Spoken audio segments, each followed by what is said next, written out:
कल्याणमध्ये त्याचा पुत्र त्याला कायमचा माजी खासदार म्हणून लावला. ठाण्यामध्ये इथला ठाण्याचा जो अति आगाऊ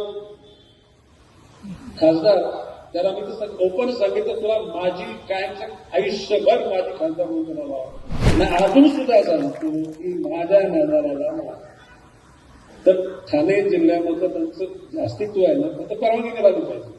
म्हणजे Ganesh Naik you lead the Thane Palghar.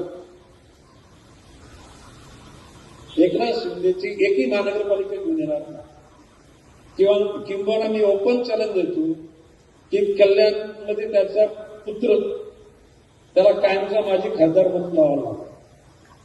ठाण्यामध्ये इथला ठाण्याचा जो अति आगाऊ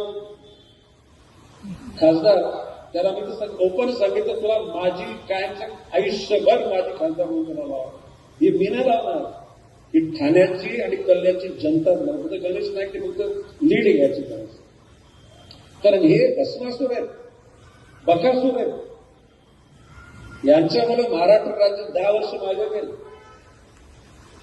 त्यांनी इतक्या मोठ्या प्रमाणामध्ये पापं केली. ही पापं जर उजागर झाली ना, यांच्या जागा जेलमध्ये असतात. मी कधी लुस्टॉप करत नाही. I have got total evidence with me. आणि म्हणून माझं म्हणणं आहे की अजून सुधरा. नवी मुंबईच्या जनतेच्या हिताकरता सिडकोची भूखंड द्या, एमआयडीसी द्या. आमचं काय व्यक्तिशय लागतं. आणि जर आमच्या अस्तित्वाचा कोणी नाश करत असेल तर तुम्ही कोण? परमेश्वर सोडून आम्ही कोणा नाही घालत.